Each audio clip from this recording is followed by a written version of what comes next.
कहानी की शुरुआत होती है अमेरिका के बॉस्टन शहर के एक जेल को दिखाते हुए, जहां हमारी कहानी का हीरो स्पेंसर मजे से जेल के लाइब्रेरी में अखबार पढ़ रहा होता है। स्पेंसर कोई मामूली इंसान नहीं बल्कि एक कड़क यानी दबंग पुलिस वाला था। अब आप सोच रहे होंगे पुलिस तो कैदियों की वर्दी में क्यों? दरअसल आज से 5 साल पहले स्पेंसर एक करप्ट सीनियर ऑफिसर बॉयलान के घर उससे सवाल जवाब करने गया था। लेकिन जैसे ही स्पेंसर घर का दरवाजा खोलकर अंदर जाता है, उसके होश उड़ जाते हैं। सामने बॉयलान की पत्नी चोटों के निशान से लथपथ डरी सहमी रो रही थी। फिर क्या स्पेंसर का पारा हाई हुआ और उसने अपने ही अकड़ू सीनियर ऑफिसर को सरेआम बुरी तरह कूट डाला, क्योंकि स्पेंसर कुछ भी सह सकता है लेकिन औरतों पर अत्याचार बिल्कुल नहीं। और यही वजह थी कि सीनियर ऑफिसर पर हाथ उठाने की सजा आज वो काट रहा है। लेकिन पता है खुशी की बात क्या है? आज स्पेंसर की सजा पूरी हो चुकी है और वो रिहा होने वाला है। लेकिन जेल के कुछ कैदी जो अपने आप को बाहुबली समझते हैं, स्पेंसर को विदाई का तोहफा देने के लिए घेर लेते हैं। लेकिन बेचारों को ये पता नहीं था कि सामने उनका बाप बैठा है और ये लो।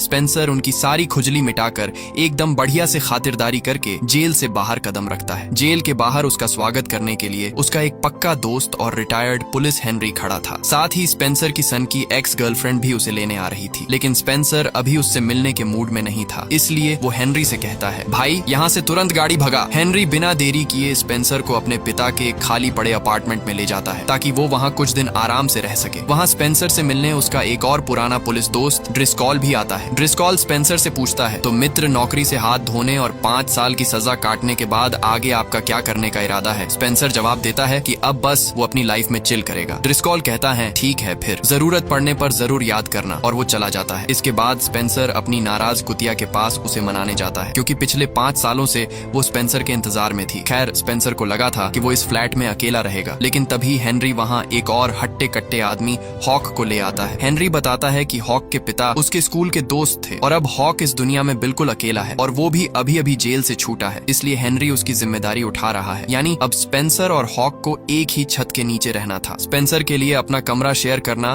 किसी टॉर्चर से कम नहीं था, लेकिन भाई साहब उसकी कुतिया ने जो यू टर्न मारा उसे स्पेंसर देखता ही रह गया। वो उसके पास आने के बजाय हॉक के पास चली गई। स्पेंसर का दिल टूट गया, ईगो का कचरा हो गया और वो ऐसे चिल्लाया जैसे हॉक ने उसकी कुतिया नहीं प्रॉपर्टी चुरा ली हो। अब कहानी कैप्टन बॉयलान पर शिफ्ट होती है, वही करप्ट ऑफिसर जिसे 5 साल पहले स्पेंसर ने कूटा था, जो रात को अपनी कार से घर जा रहा था। लेकिन तभी उसे अपने ही एक जूनियर पुलिस दोस्त का इमरजेंसी कॉल आता है, जो उसे एक बस टर्मिनल पर बुलाता है। लेकिन जैसे ही बॉयलान वहां पहुंचता है, अचानक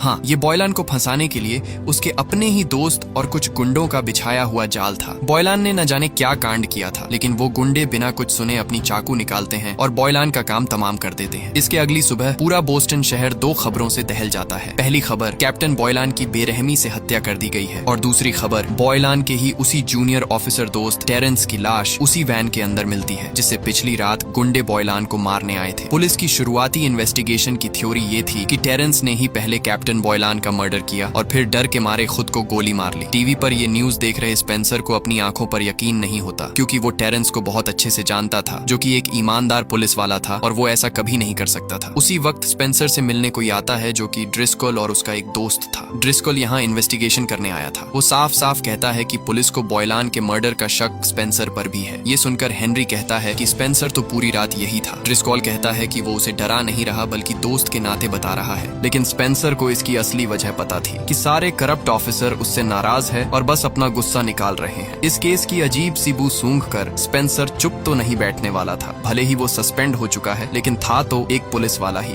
वो सीधे टेरेंस की बीवातिया से मिलने पहुंचता है, जो जानती थी पुलिस इस केस को जल्द ही रफा दफा कर केस बंद कर देगी। स्पेंसर पूछता है कि क्या टेरेंस का कैप्टन बॉयलान के साथ कोई लफड़ा था। दिया बताती है कैसा लफड़ा। वो दोनों तो पक्के दोस्त बन चुके थे और अक्सर बॉयलान टेरी को ड्रिंक पर साथ ले जाता था। मामला और ज्यादा गंभीर लगने पर स्पेंसर दिया को अलर्ट रहने के लिए कहता है और खुद सच का पता लगाने के लिए पुलिस वालों के एक लोकल बार की तरफ निकल पड़ता है। बार पहुंचकर स्पेंसर टेरेंस के एक करीबी दोस्त को कोने में ले जाता है और पूछता है कि हाल फिलहाल में टेरेंस और बॉयलान के बीच क्या चल रहा था, जिस पर वो दबी आवाज में खुलासा करता है कि टेरेंस ने उससे दिल की बात शेयर की थी। उसे शक था कि कैप्टन बॉयलान एक नंबर का भ्रष्ट और गंदा पुलिस वाला है और वो उसके खिलाफ गुपचुप तरीके से सबूत जुटा रहा था। तभी वहाँ एंट्री होती है मैकलिन मैकलिन नाम के एक नए सार्जेंट की, जो टेरेंस की मौत के बाद उसकी जगह प्रमोट हुआ था। मैकलिन और उसके साथ आए पुलिस वाले जब जेल से छूटे स्पेंसर को अपने इलाके के बारे में पूछताछ करते देखते हैं तो उनके तन बदन में आग लग जाती है। वो स्पेंसर को घूरने लगते हैं और माहौल बहुत सीरियस हो जाता है। यहाँ तक कि उनमें बहस भी शुरू हो जाती है और घमंडी मैकलिन स्पेंसर को एक घुसंड लगा देता है। स्पेंसर भी कहाँ चुप बैठने वालों में से था। वो भी मैकलिन को 2-4 घुस्सा लगा देता है, लेकिन सारे पुलिस वाले उस पर टूट पड़ते हैं।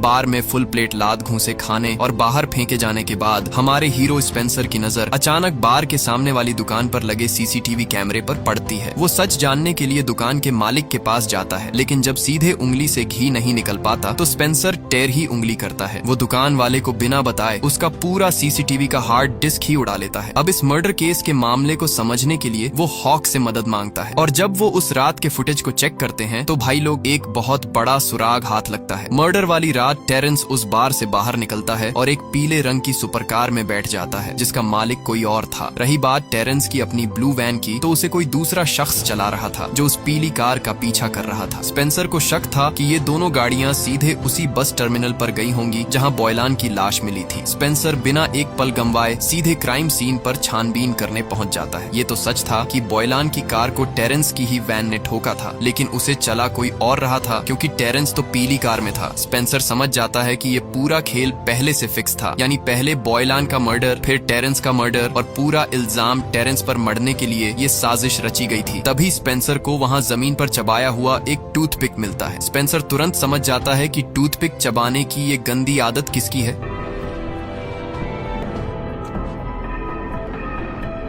स्पेंसर तुरंत ड्रिस्कोल के पास जाता है और उससे पूछता है कि वो मर्डर वाली जगह पर क्या कर रहा था, लेकिन ड्रिस्कोल जो अब प्रमोट होकर बॉयलान की कुर्सी पर बैठ चुका था साफ मुकर जाता है कि वो तो वहाँ कभी गया ही नहीं। गद्दारी की बू अब और तेज हो चुकी थी। इसके बाद स्पेंसर हॉक को ढूंढते हुए एक बॉक्सिंग रिंग में पहुंचता है। दरअसल हॉक के जेल से छूटने के बाद हेनरी चाहता था कि वो एक प्रोफेशनल बॉक्सर बने, इसलिए उसने स्पेंसर को हॉक का कोच बना दिया था ताकि वो उसे बॉक्सिंग के बेसिक पैंतरे सिखा सके। ट्रेनिंग खत्म करने के बाद दोनों भाई पेट पूजा करने के लिए एक कैफे में जाते हैं। तभी वहाँ अचानक स्पेंसर की वो सन की एक्स गर्लफ्रेंड डेविस धमक पड़ती है। वो गुस्से में पूछती है कि साले, जेल से छूटने के बाद तू मुझसे मिलने क्यों नहीं आया। स्पेंसर झूठ बोल देता है कि वो हमेशा के लिए एरिजोना शिफ्ट हो रहा है और वो उसे और परेशान नहीं करना चाहता। डेविस भी भावुक होकर विदाई के तौर पर उसे एक छोटा सा यादगार मोमेंट दे देती है। इसके बाद जैसे ही वो कैफे से बाहर निकलते हैं, स्पेंसर की बाज जैसी नजर सीधे सड़क पर चल रही उसी पीले रंग की सुपरकार पर पड़ती है जिसे उन्होंने सीसीटीवी में देखा था। स्पेंसर बिना एक भी पल गवाए शॉर्टकट रास्ते से उस कार के पीछे पड़ जाता है, लेकिन आज बेचारे की किस्मत ही खराब थी। रास्ते में पड़ोस का एक कुत्ता स्पेंसर के पीछे पड़ जाता है और गाड़ी का पीछा करने के चक्कर में स्पेंसर अपनी पैंट फाड़वा लेता है। वो कुत्ता स्पेंसर पे बुरी तरह टूट पड़ता है, लेकिन सही वक्त पर उस कुत्ते का मालिक बाहर आकर उसे डांट लगाता है और स्पेंसर की जान में जान आती है, लेकिन तब तक वो पीली कार वहाँ से निकल जाती है। स्पेंसर गुस्से में बॉक्सिंग जिम में जाता है और हॉक पर चिल्लाता है, साले मोटे, मैं वहाँ कुत्ते से कटवा रहा था और तू वहाँ भूत बनकर खड़ा तमाशा देख रहा था। तू मदद कर देता तो शायद वो कार ड्राइवर पकड़ा जाता। लेकिन तभी हॉक शांति से अपना दिमाग चलाता है और कहता है कि चिल्ला मत भाई, मैंने चुपके से उस गाड़ी का नंबर नोट कर लिया है, 895। ये सुनते ही स्पेंसर के चेहरे पर स्माइल आ जाती है और वो हॉक से खुश हो जाता है। आगे नंबर मिलते ही स्पेंसर सीधे आरटीओ ऑफिस पहुंचता है ताकि ये पता लगाया जा सके कि उस पीली कार का असली मालिक कौन है। लेकिन यहाँ सस्पेंड होने की वजह से वो आरटीओ ऑफिसर स्पेंसर को किसी भी तरह की प्राइवेट इंफॉर्मेशन देने से साफ मना कर देता है। लेकिन स्पेंसर उसे धमकी देता है कि अगर उसने इंफॉर्मेशन नहीं दी तो वो सबको बता देगा कि पहले उसने पैसे लेकर कई बार उसे इंफॉर्मेशन दी है, जिससे उसकी नौकरी खतरे में आ जाएगी। नौकरी बचाने के लिए वो उसे इंफॉर्मेशन दे देता है और कंप्यूटर स्क्रीन पर जो नाम आता है वो था चार्ल्स, जो शहर का बहुत बड़ा ड्रग माफिया और अवैध धंधेबाज था। स्पेंसर चार्ल्स के ठिकानों को अच्छे से जानता था, इसलिए वो हॉक और हेनरी को लेकर सड़क के पार एक बस स्टॉप पर चार्ल्स की जासूसी करने बैठ जाता है। वहाँ बैठकर स्पेंसर हेनरी और हॉक को चार्ल्स का खौफनाक इतिहास बताता है। चार्ल्स सिर्फ एक ड्रग डीलर नहीं था, बल्कि वो पैसों के लिए किसी की भी गर्दन काटने वाला एक हिटमैन था, लेकिन बड़े बड़े पावरफुल लोगों के हाथ उसके सिर पर थे, इसीलिए आज तक पुलिस उसे कभी छू तक नहीं पाई। स्पेंसर बताता है कि 10 साल पहले जब वो पुलिस में था तो उसे यूटाह इलाके में चल रहे जेंट्रिफिकेशन यानी जमीन खाली कराने के सरकारी काम की सुरक्षा में लगाया गया था। वहाँ के गरीब लोग पैसे न होने के कारण जमीनें छोड़ रहे थे, लेकिन एक लड़की ने अपनी जमीन देने से साफ मना कर दिया था और उस लड़की को रास्ते से हटाने के लिए किसी बड़े अमीर बिजनेसमैन ने चार्ल्स को सुपारी दी थी और 2 हफ्ते बाद स्पेंसर को उस लड़की की लाश मिली थी। और जब स्पेंसर ने इस मर्डर केस की फाइल डिपार्टमेंट को सौंपी तो भ्रष्ट अफसरों ने तुरंत केस बंद कर दिया। इसके बाद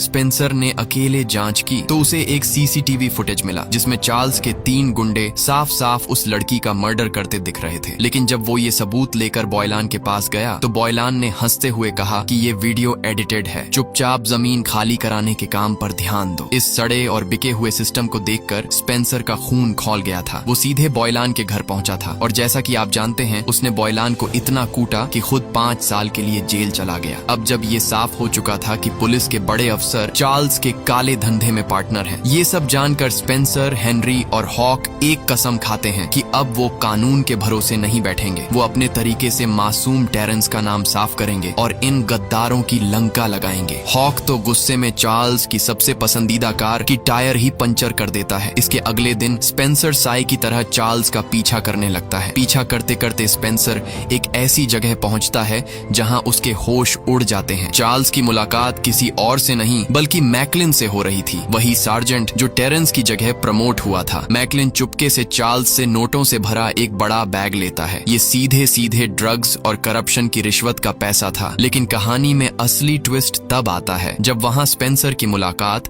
2 FBI एजेंट से होती है। वो एजेंट भी छुप कर मैकलिन पर नजर रख रहे थे क्योंकि FBI को बहुत पहले से शक था कि मैकलिन और बोस्टन पुलिस के कई बड़े अधिकारी इन अंडरवर्ल्ड के अपराधियों के साथ मिलकर बहुत बड़ा गेम खेल रहे हैं। चार्ल्स और मैकलिन को एक साथ देखने के बाद स्पेंसर को अचानक जेल के उस कैदी की याद आती है जिसके साथ रिहाई वाली दिन लड़ाई हुई थी। स्पेंसर को पता था कि वो कैदी पहले एक बड़ा ड्रग डीलर रह चुका है, इसलिए वो उससे जानकारी उगलवाने दोबारा जेल पहुंचता है। सबसे पहले वो उस कैदी से पूछता है कि मुझ पे हमला करने के लिए तुम्हें किसने कहा था और FBI सारे करप्ट ऑफिसर्स के पीछे क्यों है। लेकिन वो कैदी बड़ा शातिर था, वो मुंह खोलने से साफ मना कर देता है। तभी स्पेंसर सीधे हेनरी को वीडियो कॉल लगाता है और भाई पता है हॉक वहाँ क्या कर रहा था? वो उस कैदी की बीवी के साथ डेट पर बैठकर मजे ले रहा था। ये देखते ही वो कैदी बौखला जाता है। ऊपर से स्पेंसर कह देता है शायद तू लंबे समय तक जेल में रहेगा, इसलिए तेरी बीबी किसी और पार्टनर की तलाश में है और अगर तू नहीं चाहता कि मेरा दोस्त तेरी बीबी के साथ कुछ गलत करे तो चुपचाप मेरे सवालों का जवाब दे दे। आखिरकार उस कैदी को घुटने टेकने पड़ते हैं और वो घबराकर एक सीक्रेट कोड वर्ड उगल देता है, वंडरलैंड। लेकिन ये कहते ही वो हंसने लगता है। स्पेंसर पूछता है क्यों बे, दांत क्यों दिखा रहा है? जिस पर वो कैदी कहता है कि तू बहुत जल्द मरने वाला है, तुझे कोई नहीं बचा सकता। खैर उसकी बातों पर बिना ज्यादा ध्यान दिए स्पेंसर उस सीक्रेट कोड का सच जानने के लिए एक बंदरगाह पर अपने एक पुराने खबरी वायने से मिलता है। वायने बताता है कि वंडरलैंड कोई बच्चों के खेलने की जगह नहीं है बल्कि समंदर के किनारे बना एक आलीशान कैसीनो है जिसे बड़े बड़े अंडरवर्ल्ड माफियाओं ने इंटरनेशनल ड्रग्स स्मगलिंग को छुपाने के लिए एक मुखौटा बना रखा है, जहां भ्रष्ट पुलिस, बिकाऊ नेता और अमीर बिजनेसमैन ये सब मिलकर हर हफ्ते वहां करोड़ों का काला धंधा करते हैं। अब ये सुनकर स्पेंसर को समझ आया कि कैप्टन बॉयलान ने उस गरीब लड़की का मर्डर केस क्यों दबाया था, क्योंकि ये अंडरवर्ल्ड माफिया उस लड़की की जमीन हड़प कर वहाँ कैसीनो की नई ब्रांच खोलना चाहते थे। स्पेंसर खुद अपनी आंखों से सच देखने वंडरलैंड कैसीनो पहुंच जाता है। वहाँ उसकी अजीब हरकतों को देखकर 2 तगड़े सिक्योरिटी गार्ड्स उसे घेर लेते हैं। लेकिन भाई स्पेंसर के पास झूठ बोलने की बेहतरीन कला थी। वो उन दोनों सिक्योरिटी गार्ड्स को अपनी बातों में उलझा कर वहाँ से 9-2-11 हो जाता है। इसके बाद हम देखते हैं कि शहर में कैप्टन बॉयलान और टेरेंस का अंतिम संस्कार हो रहा होता है। वहाँ मैकलिन अपने नए बॉस ड्रिस्कॉल से रोना रोता है कि ये स्पेंसर हमारे केस में बहुत ज्यादा उंगली कर रहा है, मुझे डर लग रहा है कि कमीना कुछ सबूत ना इकट्ठा कर ले। वही ड्रिस्कॉल जो स्पेंसर का दोस्त होने का ढोंग कर रहा था छाती ठोक कर कहता है टेंशन मत ले, मैंने चार्ल्स के शूटरों को उसकी सुपारी दे दी है, आज उसका गेम ओवर है। और सच में जब स्पेंसर रास्ते में एक रेस्टोरेंट से पिज्जा खरीद रहा होता है तो कुछ गुंडे हथियार लिए उसके ऊपर जानलेवा हमला कर देते हैं। उधर कार में बैठा हॉक मस्त होकर गाने सुन रहा था, लेकिन जैसे ही वो देखता है स्पेंसर की जान खतरे में है, हॉक ना आव देखता है ना ताव, वो सीधे गाड़ी से दुकान का शीशा तोड़कर अंदर घुस जाता है और स्पेंसर को उठाकर वहाँ से रफू चक्कर हो जाता है। रास्ते में स्पेंसर हॉक से कहता है कि अब वो अंडरवर्ल्ड माफियाओं के निशाने पर आ चुके हैं, इसलिए उन्हें दूसरी जगह जाना होगा। इसके बाद स्पेंसर सुरक्षा के लिए हॉक और हेनरी को अपनी उसी सन की एक्स गर्लफ्रेंड डेविस के घर ले जाता है। डेविस पहले तो नखरे दिखाती है कि इस हेनरी को मेरे घर से बाहर निकालो, इसी बुढ़े ने स्पेंसर को बिगाड़ा है। लेकिन जब वो पूरी खौफनाक कहानी सुनती है तो उसका दिल पिघल जाता है और वो उन्हें अपने घर में छुपने की इजाजत दे देती है। इसी बीच टेरेंस की बीवा तिया जब अपने पति के अंतिम संस्कार से घर लौटती है तो देखती है कि पूरे घर का सामान बिखरा पड़ा है। वो तुरंत स्पेंसर को बुलाती है। स्पेंसर को शक था कि टेरेंस ने घर में कुछ ऐसा छुपाया है जिसे ये गुंडे ढूंढने आए थे, इसलिए वो तिया से कहता है कि जो कुछ भी है वो उसे बता दे। तिया अपने पर्स से एक ऐसा सीक्रेट ऑडियो रिकॉर्डिंग निकालती है जिसे टेरेंस मरने से पहले FBI को देना चाहता था। तिया भरोसा करके वो ऑडियो रिकॉर्डिंग स्पेंसर को दे देती है। स्पेंसर चाहता था कि तिया भी कुछ दिनों के लिए अपने बच्चे को लेकर दूसरी जगह चली जाए, लेकिन तिया कहती है कि वो सब संभाल लेगी।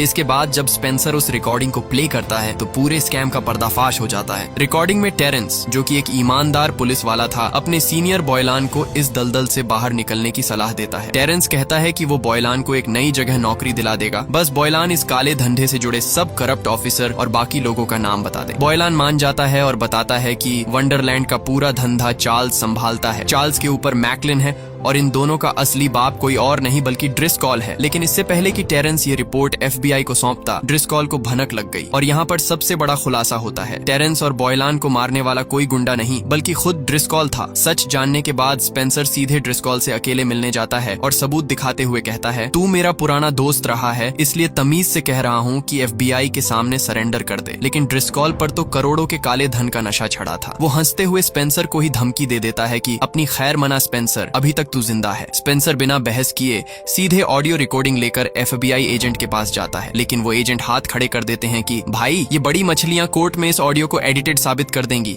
हमें ठोस सबूत ड्रग्स का माल चाहिए। अब स्पेंसर का दिमाग पूरी तरह सटक जाता है। वो सीधे चार्ल्स के अड्डे पर धावा बोलता है और उसकी ऐसी धुनाई करता है कि चार्ल्स अगले ड्रग्स कंसाइनमेंट की पूरी लोकेशन उगल देता है। इसके बाद स्पेंसर और हॉक हाईवे पर उस गाड़ी का इंतजार कर रहे होते हैं जिसमें ड्रग्स लाया जा रहा था, और जैसे ही उन्हें वो गाड़ी दिखती है, हॉक हथौड़े से उस गाड़ी का शीशा तोड़ देता है और आगे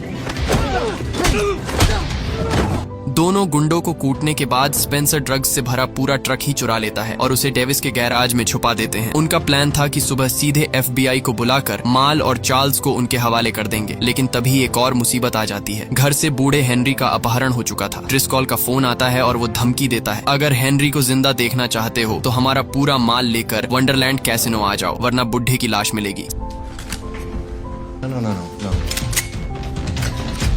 इधर वंडरलैंड के मैदान में ड्रिस्कॉल और चार्ल्स की पूरी पलटन हथियारों के साथ स्पेंसर का इंतजार कर रही थी, लेकिन तभी वहां स्पेंसर की जगह डेविस अपनी कार से एंट्री मारती है और बातों ही बातों में हेनरी को उनकी कैद से बाहर खींच लाती है। और ठीक उसी पल